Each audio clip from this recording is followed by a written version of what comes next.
What's up? We did it. Right on. Let's do this. You weren't paying attention. We're on. I'm sorry. Lazy. I apologize, but we're on anyway. What are you drinking? Right here. I've got No. That triple filtered water, Starbucks, and an iced coffee with a little bit of cream and 2 pumps of vanilla, no classic. 2 pumps. Off to a great start. Sorry, Jeff. They're always a great start. Did you realize, I'm speaking to you, right? Did you realize that August 11th of 1973 hip-hop was created? No. 1973. I didn't know it was August 11th. I knew it was in the mid-70s. I didn't know it was that early. 73. It was actually 1973. Okay. And so, of course, since August to now, they've been celebrating hip-hop. 50 years. 50 years of hip-hop. Right. Which is pretty cool. And I've been a part of all 50 years. No, I don't. You were in the, was it the Boogie Down? Was it the Bronx? You were in the Bronx 50 years ago with Cool Herc and Grandmaster Flash. Right. Yeah. Well, it's good to know that you were there. Yeah. Well, anyway, being that you are a hip hop fan, right?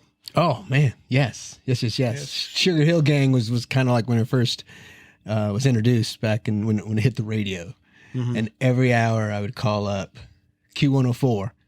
And request Randy Miller. I don't know who was the DJ. All I know is Q104. It might have been Randy Miller, and requested that thing over and over. And they were like, "It's you again." I was like, "I love that song." They're like, "It's on the list. We play it once an hour." We just played it. Why do you want to hear it? Yes, we just played it. Give us an hour. Did they play the long version? Do you remember that? Because I think that song's so. like I don't think so. 16 minutes or something like that. Yeah, it's like on a 12-inch or something. Yeah, but no, I don't think. No, but yes, I remember that. So this year I actually celebrated it. We celebrated it down at the Eagle's Nest. Who's we? The whole. They had a decades party. Oh, okay. Why did you attend that party? Thanks for the invite. No, I didn't. No, actually, you know what? You could probably go through your phone and there is a text that I sent you. And it said we're celebrating hip hop decade of decades. It was a decades party. 70s, 80s, 90s. Yeah, so of course, everybody does, the 80s. Right. So right. I had my Kango, my EPMD t-shirt. Sure. It started in the 70s, but then it just sort of blew up in the 80s, like early 80s. Yeah, it blew up big time in the 80s. At least here in Kansas City. So everything kind of migrates to the Midwest. So yeah. True that. Did you know in 1974, Africa Bambaataa, that's a person, right? It's not actual. They are a group, but Africa Bambaataa is the name of the. Was he a DJ? Yeah. He was an MC. Originally he was actually the head of a gang in New York called the Black Spades. Really? Yeah. And then I think he traveled to Africa. I'm pretty sure he did. Or there was something about an essay contest, man. I remember. I might be mixing up my history a little bit, but I think that after that, like something sort of struck him. Like he kind of became a little bit more conscious of what they were doing, and this hip hop thing had started up, and so he kind of pushed his whole crew into out of the violent gang stuff and into what they created, the Zulu Nation. God, the Zulu Nation. Yes. Yeah. And it's supposedly hip hop he gave it the name hip hop. Okay. And it was somehow like a dance where, just jumping around or hopping or hipping and hopping. Right. Yeah, so that's how he became that. So, yeah, I thought that was a cool fun fact. So I want to give real quick before we actually start the show. It's a good idea. In 1970, this started in the 70s. 1520 Sedgwick Avenue in the Bronx is the birthplace of hip hop, right? So I'm sure that's where the Sugar Hill Gang, Sugar Hill Records was the first hip hop label in history. Okay. Yep. And this is pretty cool. The song "Funk You Up" was the first to feature a hook, first line of, and that's actually Dr. Dre's. What is it? Keep the Heads Ringing, where he says, to funk on the, he says something. His line is actually, it's like a callback. Yeah, it was a callback to to that actual song. Yeah, so I thought it was pretty cool. And in the 80s, Eric B. and Rakim was the first hip hop act to sign $1 million record deal. Check out my Melanie. Melanie. That's what I used to say to this girl named Melanie. Oh yeah, he Yeah. used to sing. Yeah. Shout out to DJ Nuts. He's the one that, he's the one that did it. Anyway. Run DMC's Rock Box, familiar with that one, was the first rock rap song. Did you know that? No. Yeah. This is Because if I would have asked you, you probably would have said Aerosmith, Run DMC as the first rock song, you think? First rock rap. okay. So when you say rock rap, you mean Rock rap. like they're rapping over an actual Yeah, because there's rock and actually roll a song. guitar That in was Rock Box. Yeah, it starts out like, "I'm the king of rock." No, It that's is on high. no, Right? no, it wasn't that No? one. That's not the one. No, Rock Box. It started with the guitar solo in it. And, Oh, I know what you're Okay. talking about. Okay. yeah, doom doom doom doom doom doom doom. Oh yeah, I'm picking up on that right now. Doom, That doom. sounds- You that got to sounds- get. yeah, You're yeah, supposed yeah. to bring in the guitar as I do that. I'll let Chris do that Yeah. because Anyway, I don't recognize that. at Tone all. Loc's "Wild Thing" was the Right. first rap single to go platinum. In what year? We're talking in the '80s. Right. Yeah. So, and then Eminem's first hip hop song was My name is. no, it was actually "Reckless," which Ice-T did first, Mm. Oh, really? and then Eminem redid it, and that was his first hip song. Interesting facts, right? Let's Yes. go to the '90s. Pharrell co-wrote "Rex in Effect," Rum Shaker. Oh man, that was Remember that one? Yes. I used to have that on vinyl. Check, baby, man. check, Yeah. baby, Yeah. 1, 2. That's my favorite. That's I like the way I like to check Yes. the mics. Yeah, Tupac's first name was MC New York.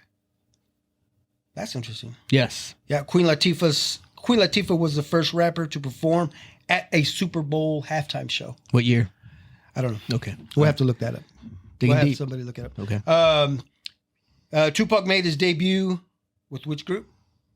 Digital Underground. Yeah. Ding, ding, ding. The We'll give that Humpty, man a yes. bell. Mm. I don't even have my phone. He was a no, dancer. He was a dancer, Yeah. right? Backup dancer, Yeah. or something like that. Yeah, right. He was a Right. dancer. Right. And then they finally, and then in that song, same song, Right. is where he had his little debut. Little feature, yeah. It was 1998 for Queen Latifah's Super Bowl concert. That's what I'm talking about. 1998. What was that, Niff? Okay. And let me see. Cypress Hill and Ice Cube passed on Jump Around. Yep. They were first to act, or they were asked to do that song. And then, that's when Who wrote it? who So did- somebody went to them correct. Yeah, I didn't write that down. You have to do something. with the words. Yeah, had it music. out, and then they went to Cypress Hill first. They said no, Then they went to Ice Cube, no, and he said, "Hell nah." right? Speaking of Ice Cube, Okay. and so then who did it? Dang it. House of Pain. Yes. Yeah, Yes. House of Pain. So they were all on Tommy Boy. Yeah. I didn't know Really? Ice Cube was on Tommy Boy. Oh no, I Records. don't think Ice Cube was. I think this guy was just going out finding somebody okay, to do okay, it. Okay. Yeah, and then that was the Jump Around, and then Chuck D gave Busta Rhymes his rap name. Oh. Yeah. You know, I recently saw a podcast with Busta Rhymes, and he was talking about his first hip hop name, and I can't remember what it is, but it was something really silly. So Really? he's lucky Chuck D hooked him up with Busta Rhymes. Yeah, I know. Right? And so then there's more. See, to me, hip hop stopped at 1999. To Another me. summer Yeah, with the sound of the funky drummer. because I got soul. I think it's 89. Now, speak Anyway. of Public Enemy, like Yeah. that poster back there. So why? So I what? Why did it stop? To me, it just stopped because I'm old school. That's just me. I hear a ghost. Anyway, so I'm sure people in the audience didn't like. You're that I going to get said hate that. mail. Yeah. Yeah. Yeah. Anyway, yeah.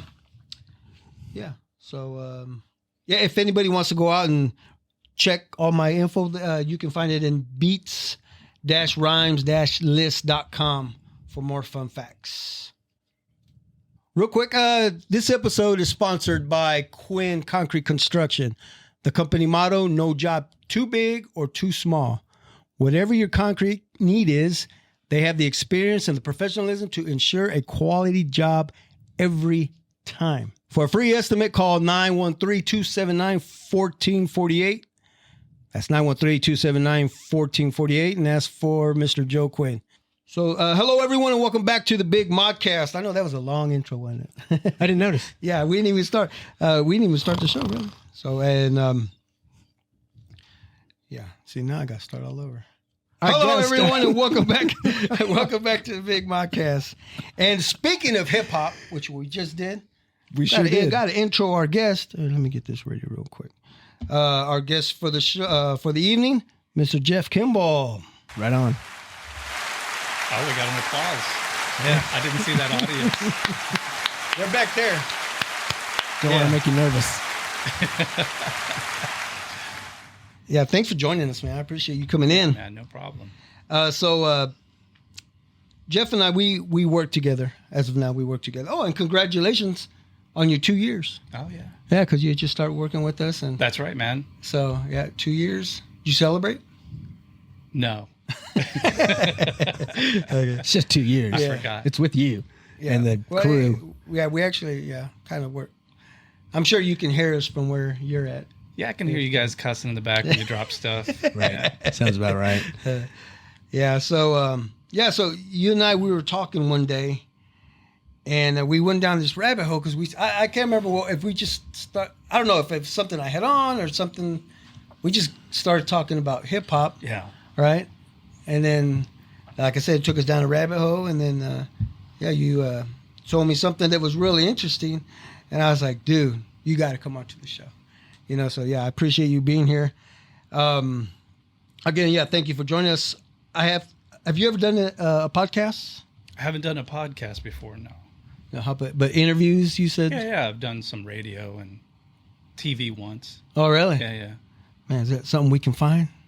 Well, thankfully, the TV, no. That was in Turkey, and that did not go well. So I'm glad nobody can find that. Okay, so I have to ask you, how old are you? I'm old enough to have to think about it. Wow. I'm going to be 47 Oh, okay. in February. All right, cool. Yeah, I would have never guessed that. But then when, you shared with me some videos, and that's when I was like, dude, how old is this guy? So maybe you might get this one. Where were you born? Where were you raised? Originally. Yeah, from. if you can remember that. I was actually born in Kansas City at Menorah Medical Center. Okay. Really? The old one downtown. And I think I was in Kansas City until I don't really remember, until I was like maybe 3. Okay. Oh, okay. But my parents, my father was from Kansas City and my mother was from West Virginia. Oh, okay. So they ended up moving out east to West Virginia. And I grew up like mostly in Ohio, like southeastern Ohio, right in the tri-state sort of like, Ohio, West Virginia, Kentucky, like right there in like the Ohio's armpit, I guess you would call it. Yeah. It was kind of like an armpit. It was the sticks, man, the middle of nowhere. So what kind of neighborhood? Suburb or what do you Sticks. Really? Sticks, man. Okay. I mean, like I had to drive like 40 minutes to high school. Oh, forget that. It was Really? yeah. If you skip school, man, like you just get away scot-free back then because they couldn't call you. You couldn't call your parents. They couldn't call your parents because it was long distance. No way. Yeah, they send letters in the mail, and then you just show up, before your parents get home and check the mail. Yeah, that's kind of like here at Topeka back in the day. It was long distance. If it snowed even like a half an inch, they had to cancel school because the buses were not safe on the gravel roads and stuff like that. How big was the school? High school. Yeah, my graduating class was like 115. Wow. Yeah. Okay. So small town, man. And then I moved back out to Kansas City after I graduated from high school. Yeah. Did you have a favorite class in high school? No, not really, man. No, I wasn't really present, man, during high school. I got through it, Yeah. I wasn't a great student. I wasn't a bad student, but You got by. yeah, I got by. That's man. what I'd say about me. Yeah. Yeah, Nothing interested you. You just got by. So what were you like? Goth? What were you like? Athlete? Yeah, I mean, I played some ball, I played basketball. Did you? But I would say that as far as like my taste in music were concerned, and still are. I mean, like I still love hip hop, but living in the countryside, like everybody's really into. I think they're really into country music. So it wasn't I diverse. was like, it wasn't a big diverse. no, you had like your rock guys and your country guys. Sure. And then there was like me, Okay. and like maybe like 3 or 4 other friends of mine who were into hip hop, at the time. So how did you wear your? Did you have hair in high school? Yeah. Wow. That's the next question. Well, I forgot. So he was 14 and 15 bald. You could be. I mean, there's kids nowadays that are bald. Right? I don't know. 14. I years wish I old. was bald. I wish I was bald back in the day. Well, lucky you can. Wait, I'm sorry, Jeff. That's okay. Okay. But like, I was gonna say, like, you remember though, like back when we were younger, because it was so much different, like with music back then, because you had like your rock guys, you had like your Right. pop, your country. They were in and their it was, like, columns, right? It had to be because you couldn't stream your music, Right. You had to pay your own out of your own pocket, so you're not going to like spend money on other genres. You're not going to like cheat on your genre. You know what I mean? Right. Unless it's already there for you with your parents. Right. You know what I mean? You could be hardcore like heavy metal, but if your mom and dad are listening to, R&B, or classical, you're going to get a little bit of that for free or hate it, you know what I mean? Right. And then, but you got your own lane. Right. Right. Yeah. Right. So and we used to trade, cassettes and stuff like that. Like Right. that was another way. But like, yeah, if you're going to spend your money, you're going to spend it on, your genre. Like that's what you're into. Did you grow up in a big family, or how many siblings, or anything? I mean, I had. If you want to put all of the stepbrothers and half brothers and half sisters together, then I guess I could say yes. But like at any one time, 3 siblings in a household. Yeah. Oh, okay. Yeah. Cool. So back to high school. You said you played basketball. Did you play basketball for the school, or was it just? Yeah. I played basketball for the school. Yeah. Were you a good ball? Were you a baller? You did. You just. Yeah. I was a second stringer. Oh, okay. Yeah. But you still played, so that's cool. Any other sports? Or I tried swimming for a while. Mm-hmm. That's hard. It is. I don't mean swimming, but just the conditioning of it. Oh, It's yeah. like, it's wild. Cause like I had played, like growing up, I played soccer, I played baseball.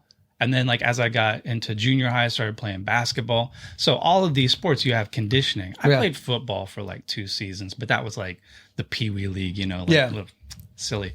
So as far as conditioning is concerned though, like swim team, that's nuts, man. That's like next level stuff. yeah. So I got washed out, man. I kept crawling out of the pool and being like, "Oh, I got another cramp, coach." Hey, I know somebody who was Like, going through that. Kimball, you got to eat more bananas. That's what the coach used to tell me. Get some more potassium in you. I was like, "Yeah, I will, coach." Yeah.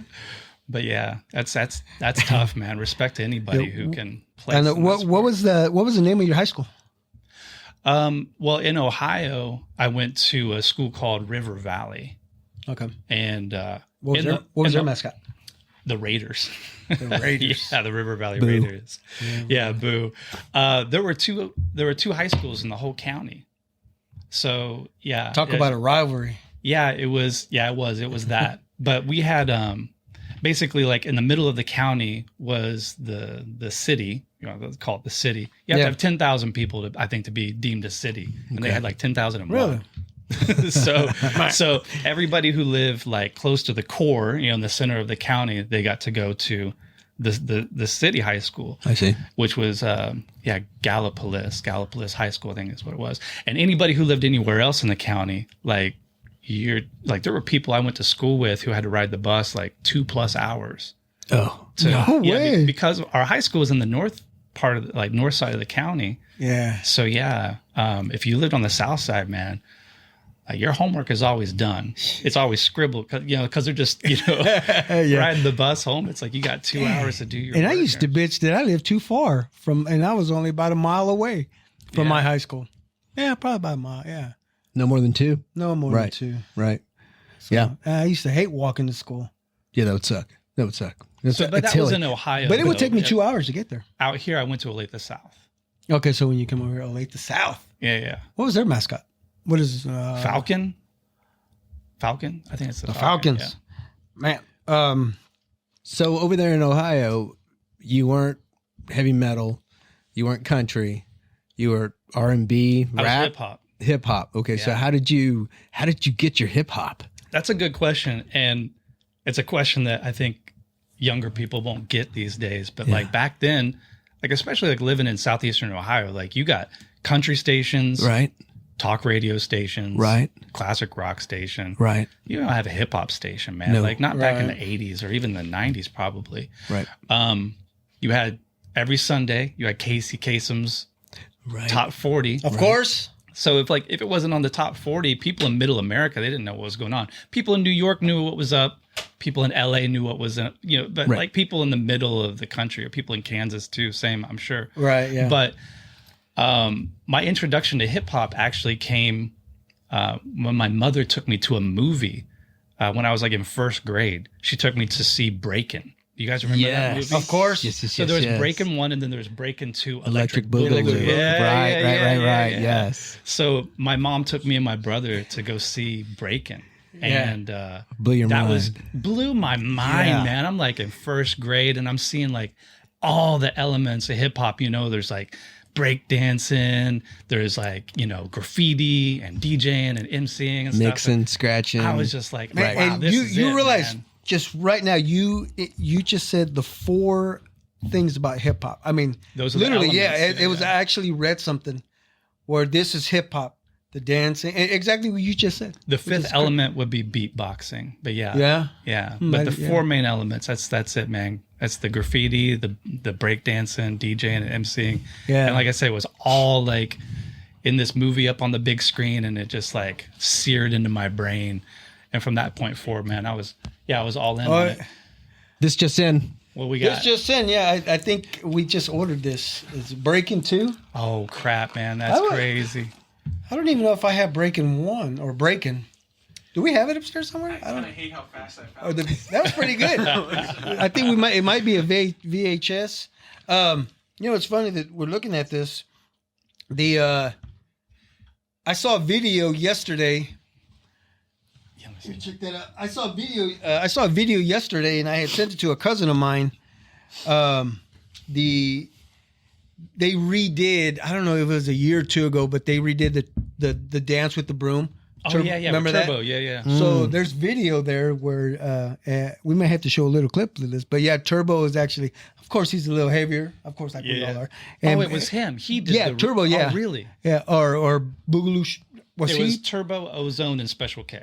Yeah, but his real name, I think, real dance name, I think was okay. Boogaloo Shrimp. I don't know. Damn, now I Boogaloo can't Shrimp. remember. Probably. Yeah. Anyway, Sounds so right. yeah, I guess we So, should research that. but that's Breaking when he Break- did that's the when he did the Breaking broom. 2. Breaking 2 was the broom dance. That was in the first one. Right. Breaking. Yeah. Michael Boogaloo Shrimp Chambers. There it is. Yeah, there you go. Yeah. And then I can't remember what the other Just guy's name is. for one split second, I saw the string. Because he's raising that broom with his hand just one split And then he's second. kind of going the opposite way. So it's Right. going. Yes. Yeah. Did you try that dance? No. Were you a dancer? Did you break dance? No, well, I tried, but it didn't really. It didn't didn't really pan pan out? out. The guys I hung around with were top level. So that's where Yeah. so like I said, out of the 4 elements, then you became the graffiti artist. No, I did not. I attempted But to you do were probably that. using a paintbrush. Just nope. I tried. even? I tried some spray paint. Uh-huh. I think the statute of limitations is over with that. But Yeah. I tried that. But that's and your. didn't I work remember out. your face was always silver. That's sweat. That was sweat. No, that was from paint. running from my mother. paint from inhaling. Nope. in a ba- Didn't inhale. Those are my other Oh, buddies. you didn't do that. I had other buddies that could spray very well. I had other buddies who could dance very Yeah. well, and then I had other buddies who could sniff paint very well. I was never that good in Hey, any you of done with that can? All I did was eat. That's all I did was eat and try to dance, and it didn't work. It didn't work out. I never made the cut. So I'm sitting the bench while my boys are just knocking it out, and yeah, it was a good time seeing the quality in here in Kansas City, and then Beat Street when The Beat King of the Street Beats? came out, and that just blew my mind because it was a whole remember that? different type of movie where these guys they weren't dressing up like Turbo and Ozone. We're in our suits and we go to these clubs to battle. Yeah. Right. Yeah, so that was a whole different ballgame. That was a great movie. Yeah, it was really cool to see. Yes, it was. Yeah, so once my like once I got exposed to that, like when I was a kid, I used to get an allowance every week, like $4, and a cassette tape was like 8 back then. Right. So from that point forward, like that was my whole goal in life, was just like every week, man, just save up my allowance, and whenever we would go shopping or something like that. Remember your first tape? It was called Wheels of Steel. Oh.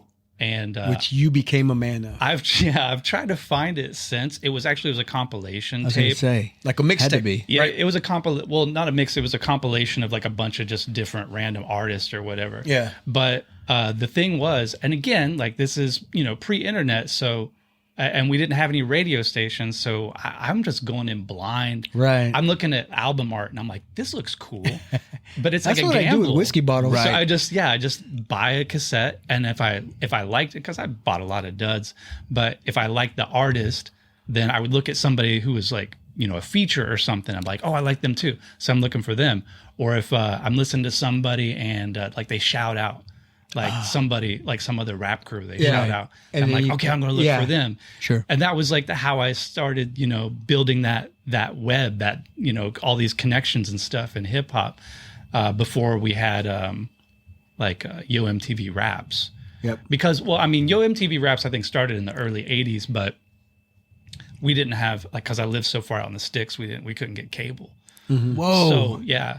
And a lot of my friends, I mean, we were poor, man. Southeastern Ohio, man. Like, I mean, that town is like, it's a pillbilly town. So do you You know, live, it's did you so- live with, That's a what? Yeah, a pillbilly town. Pillbilly. Like, yeah, like, people, just hopped up on, Right.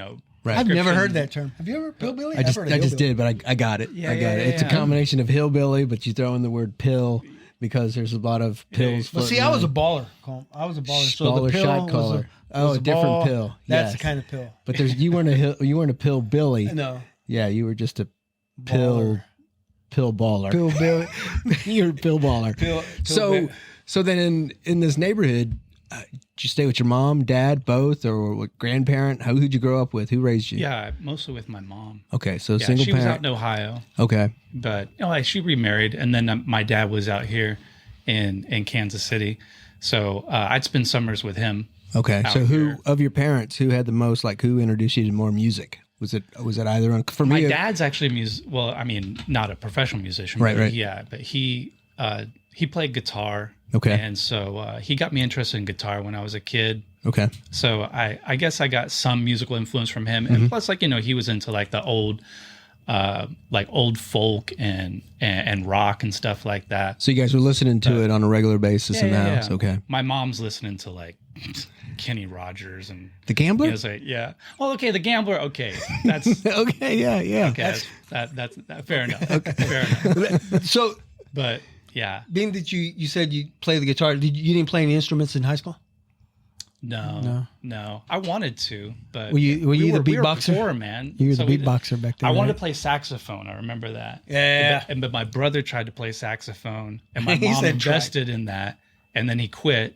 So then when it was my turn, she's like, "No, your brother quit," and I spent $300 on it or something. I don't Yeah, know. yeah. Right. So Right. yeah. But I mean, but it's funny. Like whenever I hear you say like neighborhood, because like we didn't live in like a neighborhood. Like, How far it was, apart like, were the houses? Yeah, and like the houses were pretty far apart. I mean, okay. it was country, dude. We lived on 13 acres of land. Wow. Yeah, had a couple cows and sheep and stuff. I mean, it was a farm. So you were poor, but you had land. Yeah. Okay. Okay. Yeah. Wow. So. Did you have to cut the grass? Oh yeah, man. Milk. Did you, Tend the farm, man. Like mend the fences and. wow. Yeah. Wow. I was. Hip hop farm boy. Yeah, I know, man. That's dope. yeah. I was. Yeah. I mean, like, yeah, I got. I bought sheep and took sheep to like the county fair every year, and my older brother was taking cattle, like steered into the county fair every year, like. Yeah, but So in when- parallel, yeah, like this hip hop thing. I never When did thought the about hip- it like that. It's kind of when did fun. that start? When did that start? Like, I'm going to do more than just listen to my tapes. I want to get into like the world of it. Yeah, I mean, I think that I always had like kind of like a fantasy about like not about emceeing but DJing specifically, and that came from, strangely enough, Fresh Prince and DJ Jazzy Jeff. Okay. So All right. again, like for people who are listening to this, you have to understand like There's millions of people doing this, Jeff. But call back to like what I was saying earlier about the weekly top 40. Right. Because Fresh Prince and Jazzy Jeff, like with parents just don't understand. Like they really Broke through. They broke through, Right. man. Right. And that was like the era where like I think a lot of record companies saw that there was a lot of commercial viability in hip hop, right? So I was buying every time they came out with a new record, I was buying a cassette. And there was one I wish I could remember right now, but there was maybe like on their second album they came out with, there was like one track that was no Fresh Prince. It was just Jazzy Jeff. With the beats. And he's scratching. I remember the scratch was like, "For the time has come and let the battle begin." And it was like, "Let the battle. Yeah. Right. And I'm listening to that and I'm just like, oh man, like that would be, I just thought that was the coolest, man. Like to be able to manipulate records like that. Right. So I think it was kind of like a fantasy that I had in the back of my head for a long time, but I was a big hip hop head. And I think I was probably about just shy of my 21st birthday. And I was living here in Kansas City. And I don't know how a kid at 20 years of age saves up $2,000. But I remember I think I was just working a lot. It's just weed. Yeah, right. A Just pill. You're slanging. in pillbilly heaven. You brought it here? I was out here. Oh, well, I was out you just here. expand the business. But no, I think I was just working a whole lot at the time. Where'd you work I just at? didn't have time to spend my money. I was working like as a bar back and waiting tables and just, Okay, all right. I was working like just different odd jobs and stuff like But that. you were making more than flipping burgers. I mean, barbacks and waiters make okay. I was doing okay, but I just Were you able to receive tips? I wasn't. But I wasn't spending money, I guess. Right. But Okay. I have a guess son like that. The point I'm trying to make is like I wasn't like trying to save for something. I just realized one day I was like, man, I got like $2,000 in the bank. And just on a whim, I was like, I'm doing it. And I just went and I bought some turntables and a mixer and some needles. I didn't have any experience. I didn't know any DJs. Like I didn't even know where record stores were around Kansas City. I was just like, I'm doing this. Like I just always had in the back of my head, and I'm just like, this is my shot. Get it done. No, Where were you that's living cool. at? Were you with one of I the was living parents? in Overland Park at the time. With the parent? I was living with my best friend at the time. All right. So you had two guys living in an apartment, I'm assuming? Yeah. And I came back, he came home that day, and I remember him saying, he's just like, what?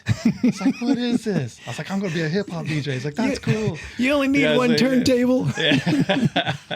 So I bought some gear and just got started, man. I had just like a couple of records, and I remember my roommate invited over one of his friends, and he was like, "Oh man, like you're a DJ." He's like, "That's so cool. I'm having a Halloween party this year." He's like, "Why don't you, DJ at my Halloween party?" Now, how soon was that after you bought your equipment? 2 months. Okay. All right. Yeah. Okay. So you were like, I have all this equipment, but I don't have any albums, LPs.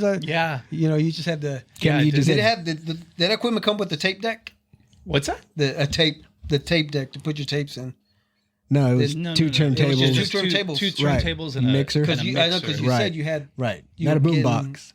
Yeah. Ooh. So you just had Kenny Rogers as an album, and I had no records, but he invited me to play a party, and I was like, I'll be ready. Yeah.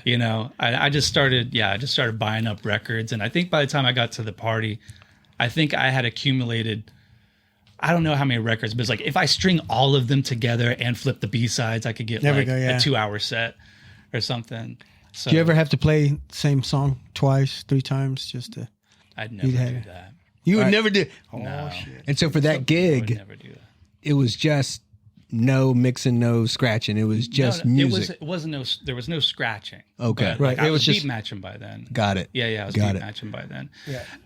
Actually, I'll tell you a funny story. I was hanging out with some of my DJ friends. This is when I lived in South Korea, and we were telling stories about the first show that we played. Yeah. And they're telling me stories Which was about- actually a question I had. Yeah. they're telling me like about how like, well, of course everybody's going to have nerves, right? Sure. But they're talking about like, oh yeah, like I transitioned onto this record on the right, and then instead of picking the needle up on the left I picked the needle up on the right. Oh. You know, so like, or like, you know, I train wrecked. I crashed these two records together. I thought this one was going too fast, but it was going too slow. And I touched the pin, like all these like horror stories, shoes in the dryer, you know, just like discordant sounds.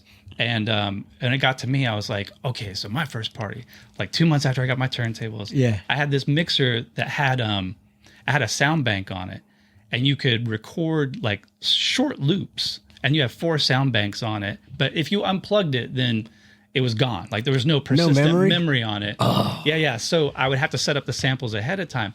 And for me, like, it's just, this goes to like that whole idea of just not knowing any better, like not having any boundaries because nobody told you couldn't. So, and I'm telling this story, I was like, yeah, man, I played this Halloween party, you know, 2 months after I got my turntables, and I'm mixing and I'm sampling in, and I'm like looping samples and putting acapellas over and stuff. And I remember one of the guys in my crew, he goes, of course you did. You know, cause they just knew me. I was the guy who was always like pushing. Like I'd find out what can the gear do, and then I'm going to push it to the limits, and like that's where you're supposed to be, right? You know, in my head, that's always where you're supposed to be. Yeah. So he was like, of course, that happened. Okay, so we've established you're DJ, MC. Would say that, or just DJ? Just DJ. Okay, and you went to Seoul, Korea. Yeah. So, and you did your DJing there. That's when things really picked up, man. Okay, so you have to have a DJ name, or you just didn't go in as DJ Jeff? No, Judonomi. Okay, Judonomi. Yeah, Judonomi. So how did was that your first and only DJ name, or did it start sort of like Busta Rhymes where? Okay, I've got a really silly DJ name story. So I was sitting around with that roommate, you know, over in Park, and I was trying to come up with a DJ name because there was a DJ at a record store that I was going to who was talking about a battle that was going on, and he wanted me to sign up. And it took some convincing, but when I finally said yes, he was like, good, because I already signed you up. Oh, okay. And when you say battle, for people who don't know Scratch anything. battle, yeah. Okay, all right. A couple DJs going at each other. Okay, got it. Yeah. Got it. So I didn't have a DJ name. Okay. So like we're sitting around one night at the table, you know, having a few beers and maybe some other artificial inspiration. And the race card comes up. So was it something white, or it was the prodigious pitch tweaker. How do you spell that? Worst. All right. That's the thing. I don't even know how to spell prodigious anymore. I think we're just like flipping through the dictionary trying to find something silly. So you didn't get anything like white chocolate or? But no. Okay. But I ended up one night. I came home from work really late, and I just flipped on the TV, and I was flipping through the channels, and I think it was some Al Pacino movie, like Carlito's Way, maybe, or something. Okay. But That movie's there was dope. a scene. It might have been Carlito's Way, but there was a scene where maybe it's John Leguizamo comes up to him, and he's like acting tough, Benny from the Bronx, and he's like, "You don't know me, you two-bit chain snatching American." Yeah. And I heard Judonomi, and I was like, "Oh, boom!" I was like, "That's it," because my first battle, nobody knows me, right? So yeah, Judonomi, right? And so that's how it all came about. Judonomi, yeah. And so you went in as that. Yeah. There were 2 hip hop DJs in Kansas City at the time who were like the best, and they used to do Turntable Tuesdays at the Hurricane. Do you remember the names? Downtown? Yeah. There was DJ Just and Mike Scott. Oh, I think I remember Mike Scott. Shout out. Yeah. But they used to have the best hip hop night in Kansas City. They used to do like a 2x4 setup where they have like their turntables, like they have 4 decks, and they'd be facing each other, and they would just like question and answer off each other all night, man. What year would you say that was? This was like like late 90s. Yeah, late 90s. Okay. Yeah, early 2000s maybe. Something like that. So Hurricane used to be the spot. Yeah, it was. Right. Yeah. Absolutely, man. Yeah, it was tucked right there in that corner in Westport. Yeah. But Mike Scott was hosting this DJ battle. And I've met him before, but I mean, just kind of in passing. And I came up to him at the club. There was a new club opening up. I can't remember the name. Club Life. Okay. All right. I doubt that's still around. Yeah. Nope. But Club Life was opening up, and so they had this DJ battle thing. And I showed up and I told Mike, I said, hey, listen, this is my first battle, so I don't. He's like, don't worry about it. I'm not going to put you first. Like, he knew already. He's like, I'm not going to put you first, man. Don't worry about it. I was like, all right, cool, thanks. So I felt at ease. But then, like, he gets up, he's emceeing the show, and he's like, all right, getting everybody's attention, like we're getting ready to start the battle or whatever. And there were like 10 or 12 DJs that were going to be competing that night. And he starts reading off the names, and just name after name after name. And then he goes, and then finally we got, and I was just like, oh man. You're not going to put me first. You on the spot. Yeah, it's like, so I'm going to be last, I was like, yeah. Thanks a lot. Thanks for that favor. But so he put me on last. And we had 3 rounds. Well, you do first round, then there's an elimination. So you get 3 minutes on the decks. And scratching, beat juggling, body tricks, and stuff like that. I wasn't into body tricks back then. I wasn't really good at beat juggling. Body tricks is turning around. Yeah, and doing making, stuff yeah, like behind the back, right, elbow, your nose. stuff like that. So nose. Yeah, you could, Is man. that right? Yeah, on the CrossFitter, sure. Yeah, Wow. why not? Okay. But, so I remember that. So remember there was a DJ that worked at a record store who signed me up for this because he was going to compete. And man, I'm getting nervous just talking about this night. This happened like 20 some years ago. But I was so nervous. And Mike Scott saw that I was putting my needles on. And my Put the hands needle were on the record. Put the my needle hands on were the shaking, just trying to put the needles like on the tone arm, Right. So he came up and he said, "Hey, man, no pressure." He's like, you're the last DJ up, so he's like, we're just gonna keep playing music. Pressure. Yeah, we'll just keep playing music. He's like, and whenever you're ready, just give me the cue, and then I'll announce you. And I was like, all right, cool. So I'm getting all my stuff set up, queuing up my records, and then that DJ comes up, and he's like, "Hey, man, I just want to like wish you good luck." The dude who signed me up. Yeah. Okay.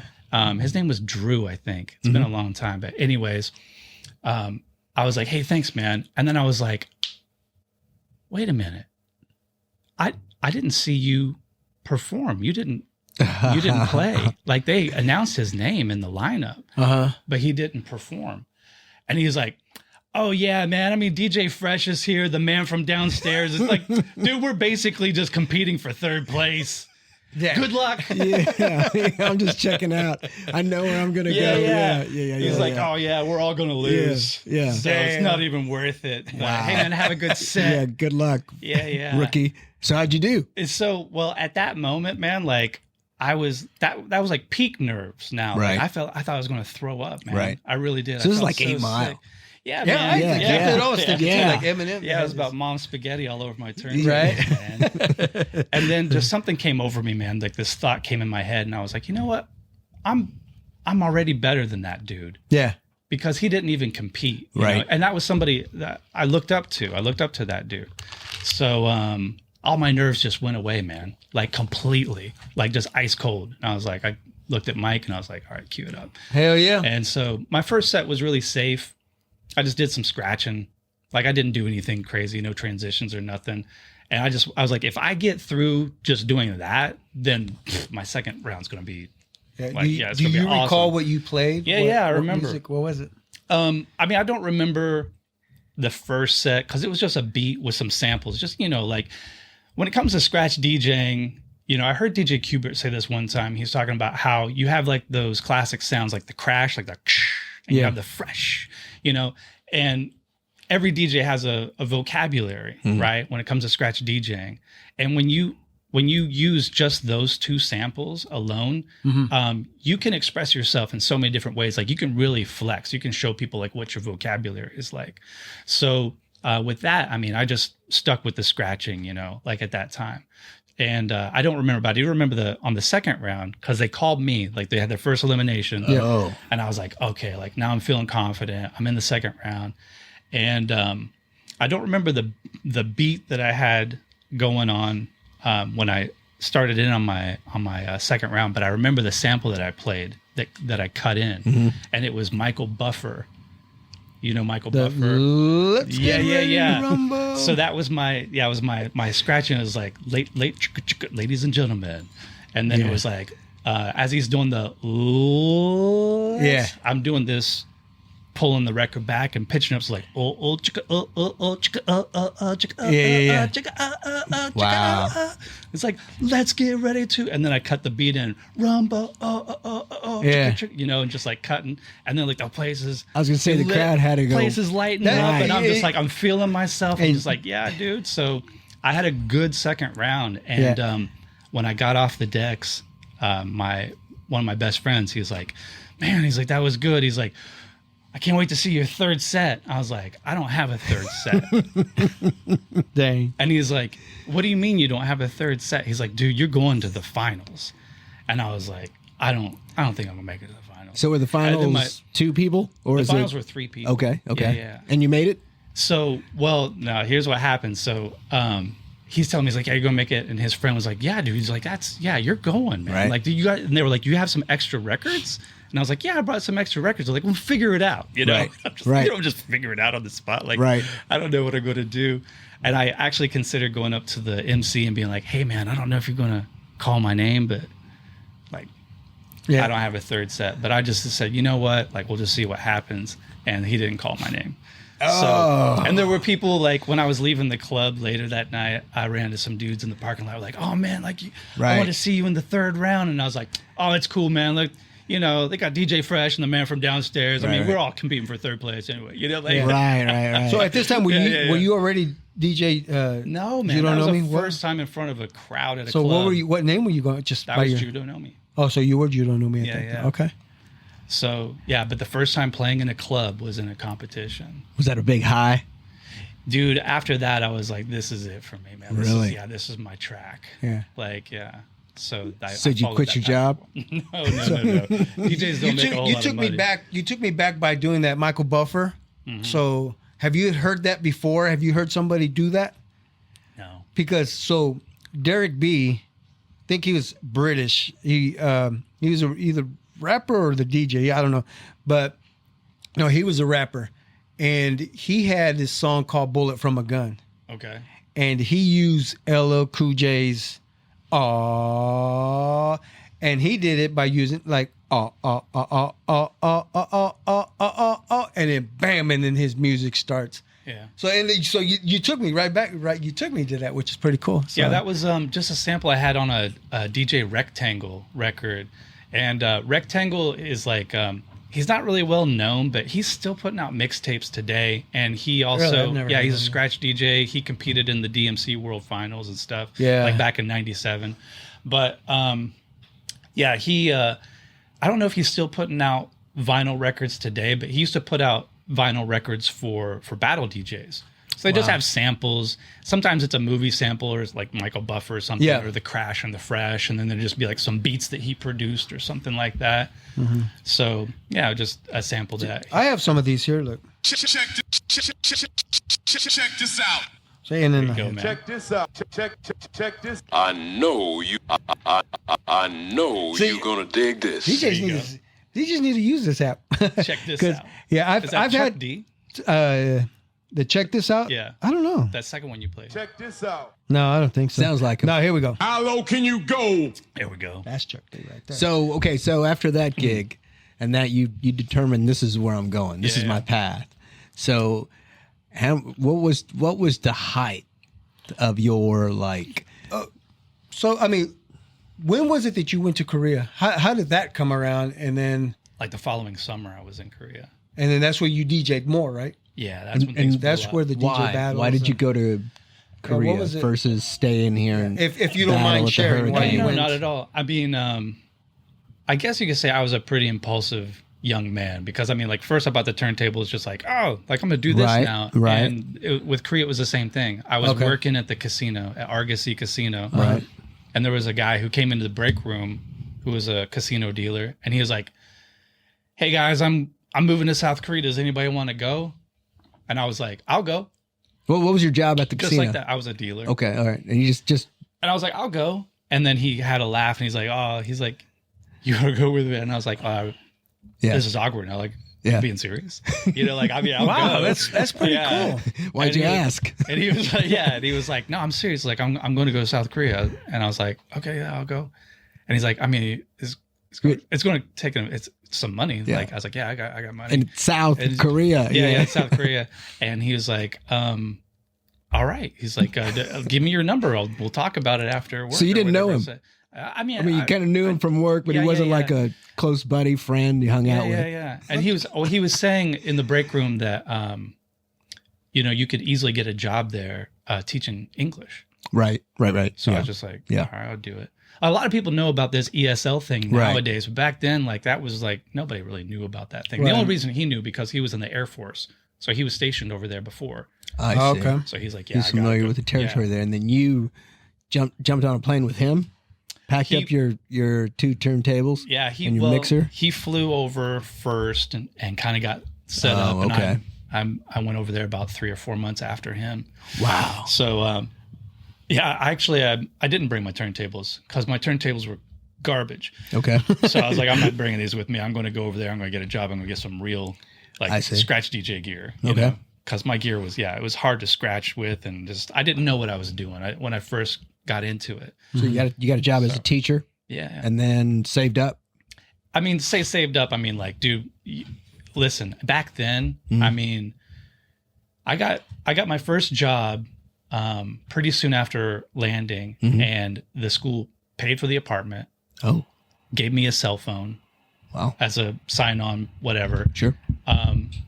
The only thing I had to pay for was my gas and electricity, and I was making like over $2,000 a month.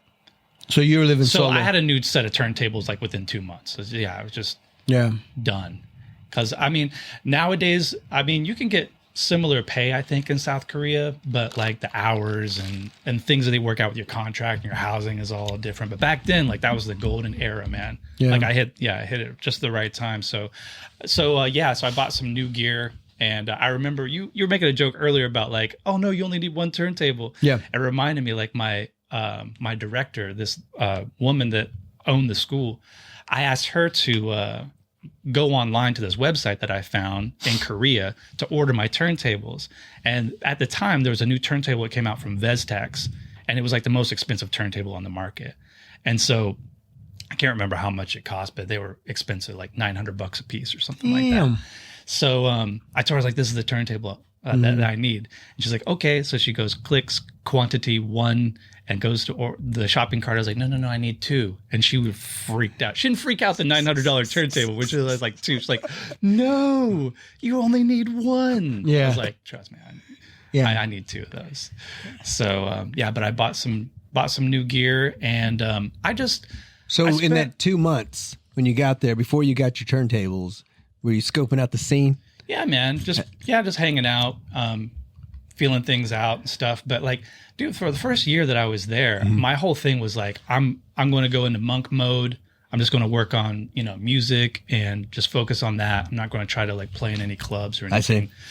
So after the first year, I put together like a quick like 20-minute mix CD. Okay. And I just went out to the club area and just handed it to club owners. And that was it. I got in a taxi and went home, and my phone rang before I even got back to my apartment.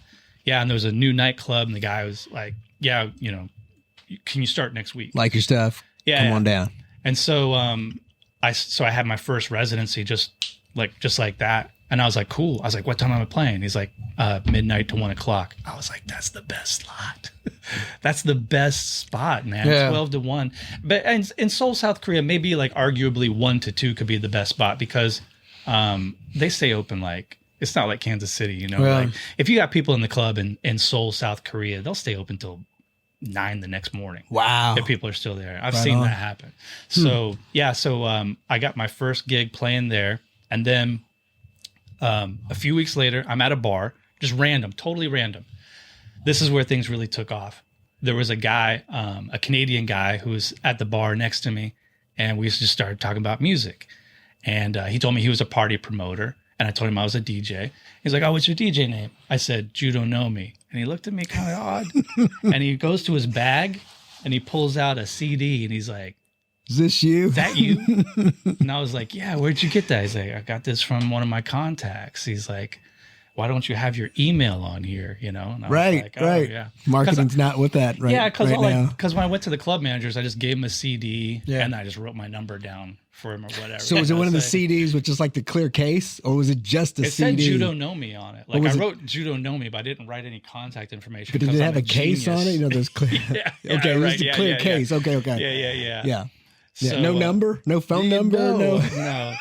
I was new, man. I didn't, So, Marketing wasn't there yet. It wasn't Okay. there yet. I had All the right. music thing. All right. So anyhow, this guy's name was Don Urban. Yeah. And he was a party promoter. And he was like, man, he's like, I got a show for you to do. And he did this promotion and it was like my show. There was like one other DJ who played with me. And it was massive big, dude. And he invited this guy, a contact of his from the Korea Herald, who was, I think he was American, but he wrote the Weekender version for the English version of the Korean Herald. The Weekender only comes out like on Fridays. It has all the big events and stuff. So he invited that dude out. The And gave him Korean a- Herald. Yeah. That's the name of the paper. Yeah. Wow. So Okay. this guy's got his own table and bottle service. And he treats him VIP style. And this dude loves golden era hip hop. And like, that's my groove, man. Yeah. That's Right. So T. like, yeah, after the show, I talked to him. He's like, anytime you have a show, he's like, you are in the Weekender. And it was just from that point forward, it just skyrocketed. Like every Friday I'm stopping by like a newsstand and I'm reading my name in the paper. So how much are these gigs? How much are you getting paid? Like, Yeah, I what's the mean- range? Yeah, I mean, in the beginning, like those first parties that I was doing with Don Urban, it was a cut Okay. from like ticket sales. Okay. And we were selling this bar out though, man. Right. For like 3 parties in a row. Like it was really big. I mean, crazy. Like people dancing on the bars. And Wow. It was nuts, man. Yeah. And I felt like, yeah, we're really onto something. You know what I mean? Like there was a hip hop scene in Seoul at the time, but it was very commercial. And I kind of felt like I was onto something, you know, with this. And I just started making more, you know, contacts with people and other party promoters. And it was like, before I knew it, man, I'm getting booked like 3 months out. That's great. At a time, man, just doing shows.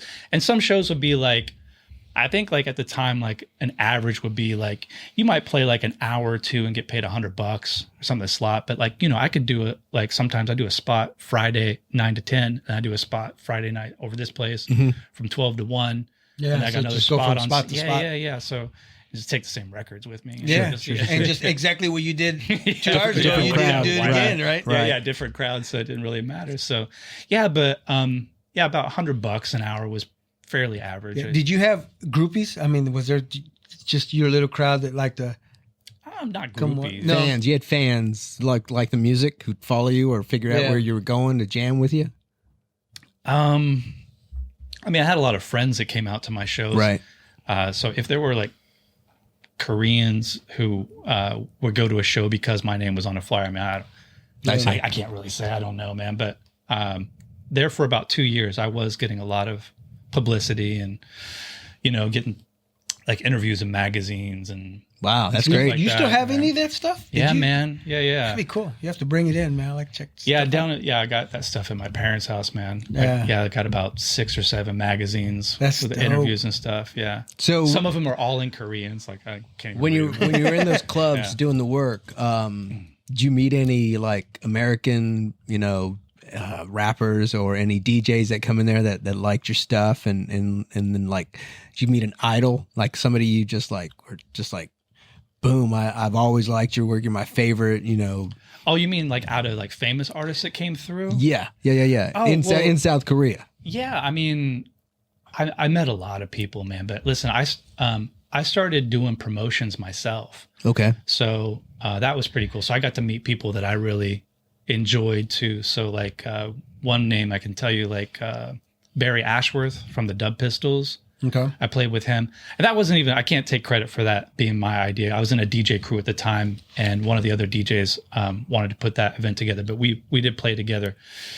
We did the we did a show together in Seoul and a show together in Busan. And the name Barry Ashworth might not ring a bell, but he's the lead for a group called the Dub Pistols, and they did the soundtrack for Tony Hawk's Tony Hawk 2, skateboarding game. John H from Fort Knox 5 is another like funk DJ. Matt the Alien, he was a really famous DJ in Canada. He had an accident a couple years back, but unfortunately, I don't think he's really playing any longer. But I've met a couple people though. Got to network with. So that work led to meet some high level artists that you probably would have never met. Being a waiter or a teacher, Oh yeah. Right. For sure. Yeah, it's kind of cool how your path can lead you to something you really never even thought of, especially South Korea. I mean, I don't think when you got your turntables, you were like, I can't wait to get to South Korea. Yeah. That's crazy. Yeah, I had no idea, man. So we have Mixed Master Mike. Yeah. Like you said, DJ Kubert. Yeah. Yeah. I mean, did you meet some of those guys? Yeah, I met Mixmaster Mike. I met him here in Kansas City. That's when he was doing the Hello Nasty tour with the Beastie Boys. Yeah. So you familiar with Mixed Master Mike? He was a Beastie Boys DJ. Yeah. He was a Beastie Boys DJ after DJ Hurricane. Yeah. Right? Hurricane left. I'm not sure what he went to do. So who was their so Hurricane was their DJ in the 80s. Am I right? Yeah, and through the 90s. Okay. Yeah. Like Paul's Boutique, that was Hurricane. But yeah, I don't know. I don't know what the story is about like why Hurricane left, but the story about Mixmaster Mike is like they didn't know who he was, but he was like leaving messages on their answering machine. That's right. Yes, I did see that. Just hounding them. Yeah, and he was just like, "Hey, it's Mixmaster Mike again." He's like, "I'm just working on this really cool thing. I hooked my turntable up to a wah wah pedal." He's like, he would do he's like making all these weird space noises and stuff. And so he's perfect just for the Beasties, bombarding them with all these weird sounds and stuff. And which that's where Intergalactic, right? Yeah, maybe. Yeah, I think he did that. He did that song. Yeah.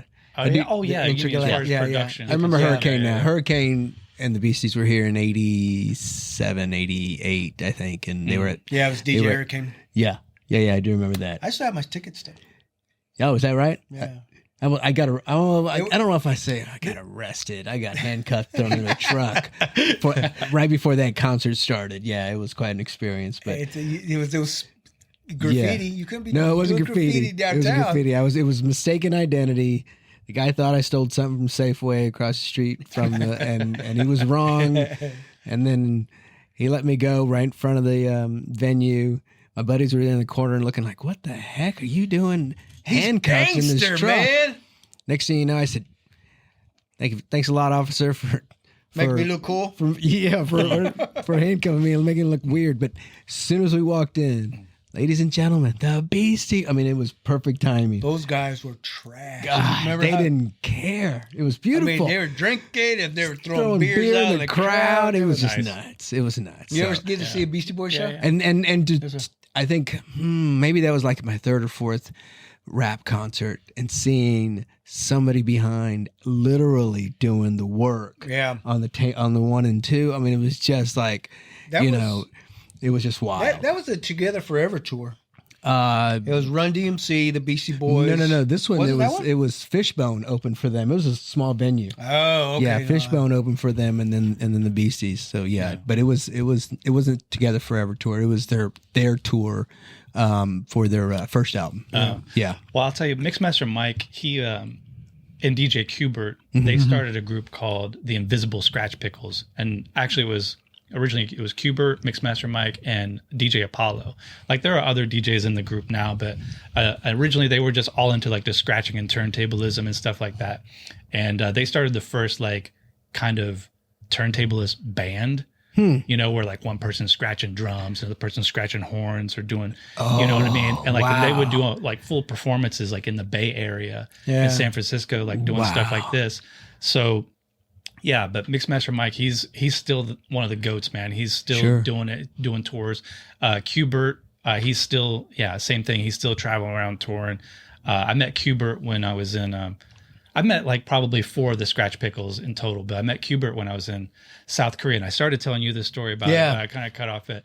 I was like, dude, you need to say that for the podcast. So I was really excited to see him perform. And actually I knew, there was a girl that I knew, a Korean girl that I knew who was friends with the guy who was putting on the promotion. I didn't know who that guy was, never heard of him, never heard of his promotion company or anything, but I was like, get this video to him. There was a video of me, and I was actually as the video of me doing the Rock the Bells, the one I showed you. So one in the dark. Yeah. Okay. Yeah. I was like, get this video to this guy. Like, I need to open up for Qbert. Yeah. And she got him the video, and I didn't get the gig. He said he didn't want any like scratch DJs playing. He didn't want anybody like kind of like, he wanted it to be all about Qbert, you know. Okay. So he just had like some people just playing music or whatever before him, and I was like, okay, I mean, I respect that, man. I get it.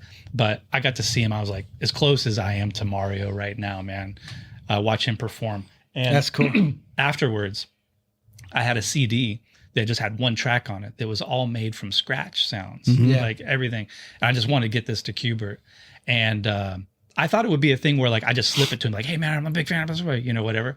But actually, after the show, man, I gave him the CD, and he invited me over. Like I'm with my buddy Brian, my girlfriend, Brian's girlfriend. He invites us up to like his little section. Yeah. And I'm just hanging out with Qbert. The VIP. Like, yeah, just kind of hanging out. Like, So did he know you? No, he didn't know Did me. he hear Just of you? I mean, No, DJ, Well, you don't know me. well, because Or you don't know me. you don't hear about that a lot. We're like, Maybe it's just because he's Nobody in South knows. Korea and the whole crowd is Koreans, and you know, I'm a okay. DJ, so he's just like, oh man, it's like, let's talk music or whatever again. But okay, anyhow, good time.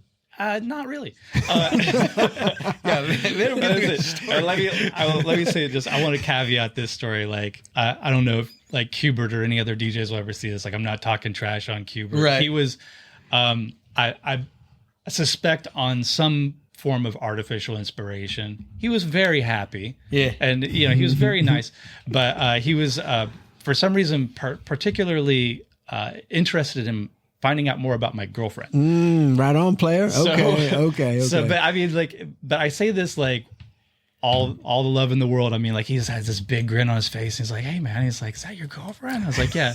He's like, man, what does she do? And I'm just trying to talk music with him, you know. I was like, right. she's a model. She models like wedding dresses and stuff. So anyhow, man, when you were in blah blah blah, and I started talking to him, he's like, and he's just looking at my girl. She's on the dance floor. He's like, man, that makes sense. I'm like, what's that? He's like, it makes sense that she's a model, man. Like, she's, and I was like, yeah, man. I was like, it's kind of like Focus. Yeah, focus, man. But yeah, I don't know, man. Maybe it could have been also like jet lag. Maybe also had like a couple drinks in him or something. I don't know. Right. Like, Oh, but anyways, man. it got a little bit uncomfortable, and me and my buddy were like, yeah, you know what? It was nice meeting you, man. Like, we're gonna take see, off. That's almost kind of true. Where you don't want to meet like, you know, the famous people you really like or your idols or something like that, because you might, your opinion for them just might change. My opinion doesn't change with the guy. I think, again, he was probably just like, you know, he's probably just a bit lit, you know, just having a good time. You know what I mean? Yeah, but you don't want you want to talk music because you know you're. I mean, if I was in that situation, I would think this is a once in a lifetime chance, and I want to talk to this legend about work. But he's not looking at me like this is my one in a lifetime chance to talk to this He's local at, DJ that I've never. You know? Yeah, he's just like, who's this chick? Right. Yeah. So yeah. So I get that, man. I'm sorry about that. That would be kind of tough. Yeah, no, I think it's a fun story, though, man. Last question on that. Your girlfriend didn't leave you for that dude, right? She didn't. No. Okay, good. No, good. sir. Then they were pretty decent even then. If you end up with the girl, so that's cool. That's cool. Yeah, what was there any MCs that you did you ever meet any MCs out there? Like famous MCs? Yeah. I mean, I'm sure some of those MCs had to be hanging around, you know. No, Not I really? mean, nobody famous. I mean, like locally. Yeah, like local rappers and whatnot. Local dudes, yeah. But yeah, I've never. I feel like when it comes to hip hop, and it's not like I wouldn't get along with an MC, but I feel like there's really kind of like subcultures of the culture, you know. Yeah. Like DJs kind of like got their thing, you know. They kind of click well. MCs kind of do their thing and click well. Was there a lot of competition? A lot of like, you know, anger or a little like, you know what? I don't want to talk to you because I'm better, but or anything like that. I will say this, man. Like, I definitely exhibited some behaviors that I'm not entirely proud of. Oh, you did. Yeah. Oh, for sure, man. Because like, dude, that's hip hop culture, man. You know, like and I don't think that like, I don't really know, I should say, that Korean people and their culture understood it the same way that we do. Because to us, it's like, it's part of the game. yeah, Yeah, it's just part of the game, man. It's like trash talking when you play basketball. yeah, man. Yeah. There's nothing violent about it. It's just like every show that I ever played, it's like my goal was to be the highlight. I don't care if you hired me to open up for the most famous DJ on the planet right now. I want people to forget that he or she even played. Right. That's hip hop, you know? Yeah. Right. Like I remember I did a show one time. There's a Korean DJ named Rex, and DJ Rex has more credits on hip hop albums in South Korea than any other DJ probably ever will in history. Wow. Because he was just the dude for scratch. I mean, it wasn't like he started out before it became such a cultural thing. So like you need scratching, production, stuff like that. Like he was the dude. And I played a show where he was coming on after me, and I'd met Rex before. And I'd even jammed with him before, like at there was a shop called Remix, the clothing store that used to sponsor me. And they had turntables upstairs, and sometimes we'd come up, you know, DJs would come up there and we'd do like little exhibitions. So I'd hung out with him a few times, and but this is the first time I'm playing a show with him, and he's the dude, right? In South Korea. So I played this set. It was an hour-long set, no headphones. For an hour. I did it like battle DJ style, man. I mean, I didn't pull any punches. I was mixing, I was beat juggling, scratching, body tricks, everything, man. No headphones the whole time. And I worked on this set for weeks. You know, there's a trick that battle DJs do where you put tape on your record and you put the needle on the tape and you just drag it up. And if you place the tape just right, it falls right in the pocket, right on your beat that you're trying to scratch in, or your sample or whatever. Right. So I practiced a set. I memorized all of the volume settings and I memorized all of the speed settings. Wow. And everything. I worked on this for weeks, man, like every single night, just again and again and again and again until I got it perfected. Wow. All to do it one time. Sure. Like one performance for 1 hour. I practiced for like every single night for like 3 weeks. And it's one of those things where like nobody in the crowd is going to be like, oh man, like this dude's doing it and he doesn't have any head. Like they don't notice. Right. But the other DJs, you know, like at the beginning of the party, like DJ over here, somebody hang out with his girlfriend there. But then like towards the end of my set, you know, the DJs are all like, because they get it. Yeah. You know what I mean? And it was all just, you know, again, like I was saying before, it's like, it's a flex, you know? Sure. It's like, I just want you to know. Right. I played this slot and like maybe, you know, maybe the crowd was like, or the club was probably like 80% capacity when I played. And maybe it was 110% when you played. So maybe it appeared to be like that you had a better set, but you and I both know. Yeah. Sure. Like, because Just witness it. Yeah, you just saw this, you know, so but that kind of attitude, I don't think like translates very well. And I don't think that they really With carry that themselves. with that culture. I don't think they carry themselves like that, but I did anyway. So I was just like, yeah. But there was another production crew that put on parties there called Break Bakery. So the crew I was in was called Breakbeat Massive, and then they were Break Bakery, and there was a little bit of a rivalry going on between the two of us for sure. But yeah, nothing serious. DJ stuff, you know. Right. It's all friendly competition. It's a bunch of fat heads in the same room, really. Yeah. So when did you stop? When did you stop DJing, and why?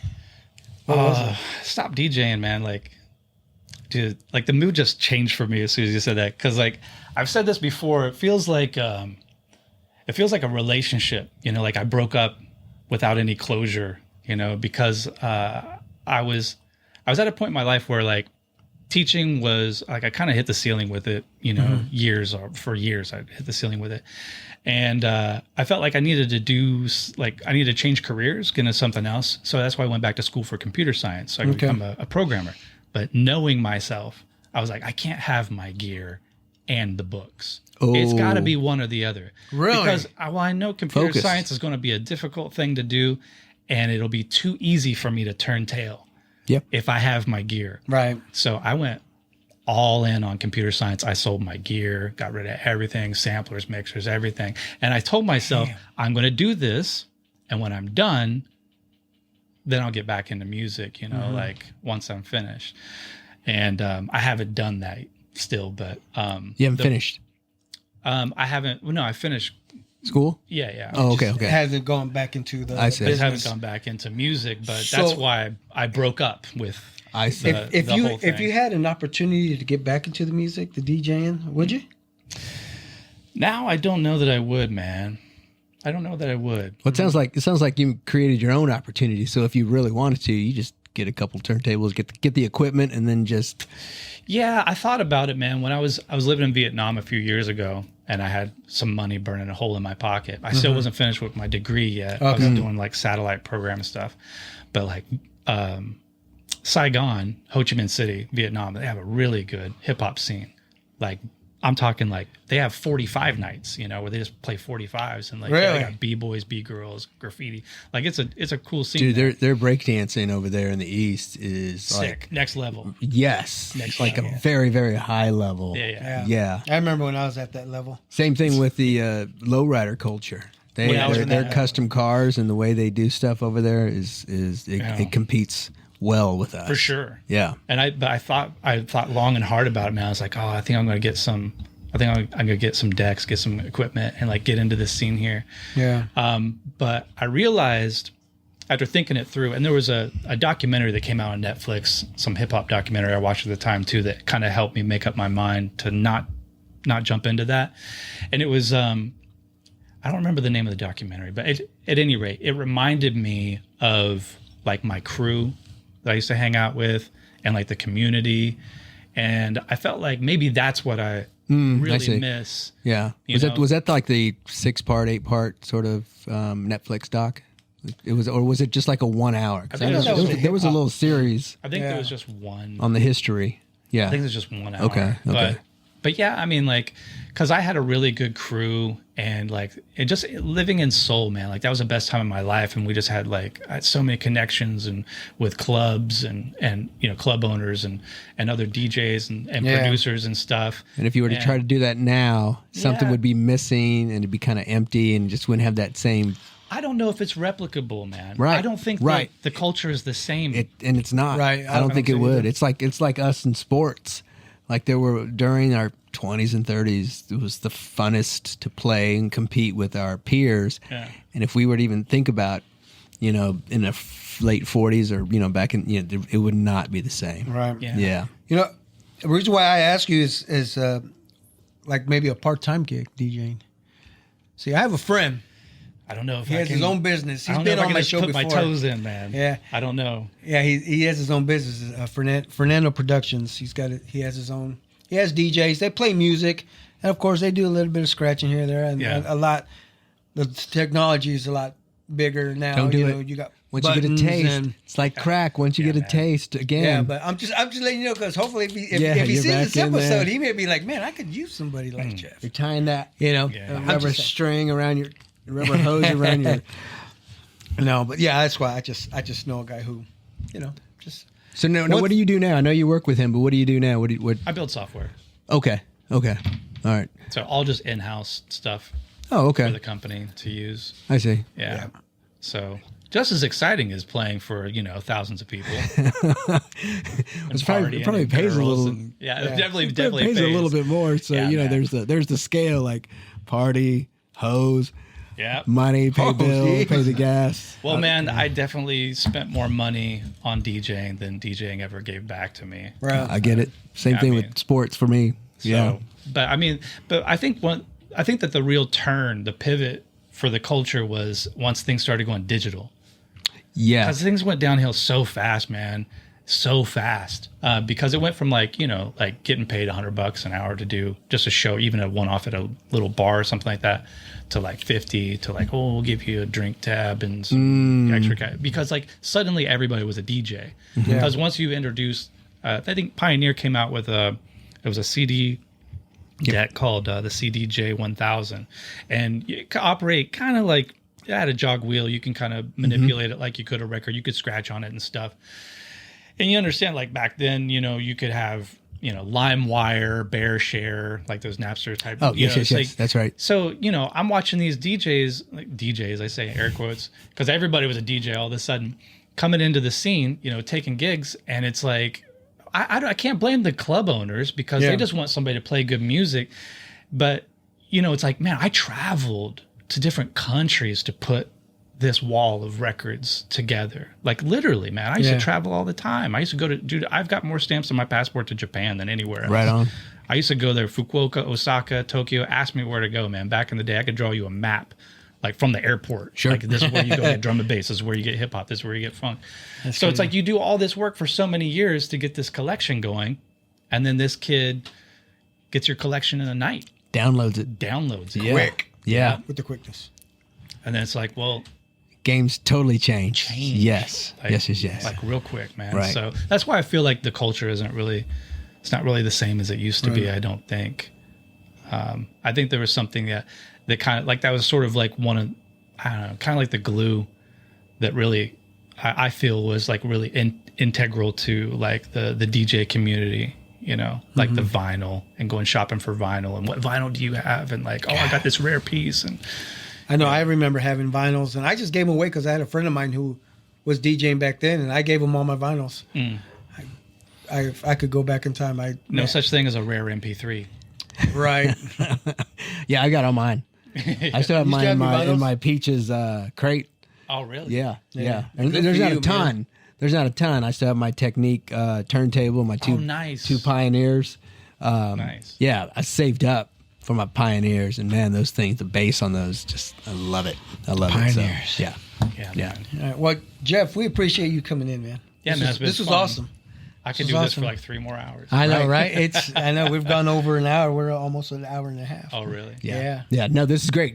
Good stories, and Yeah, this is. you know, you don't know a lot of people go out of the country, especially Seoul, Korea, to do You know, DJ. I've had a lot of. be a I've DJ. had. Here we go. I've had DJs come through our show. You know, but of course not like, not with the stories like you had. You know, with the DJs who do parties and quinceas. You know what quinceañera is? Yeah. Yeah, do the quinceañeras and so yeah, it's cool. I love having DJs come in and talk about, you know, whatever stories or whatnot. But again, thank you for coming in. Yeah. I appreciate it. Thank you. Best of Yeah. luck with work. Yeah, where you and at now. like I said, I know a guy, just in case, you know, just throwing it out there. But anyway, thank you for listening. Thank you for watching. Until then, adios.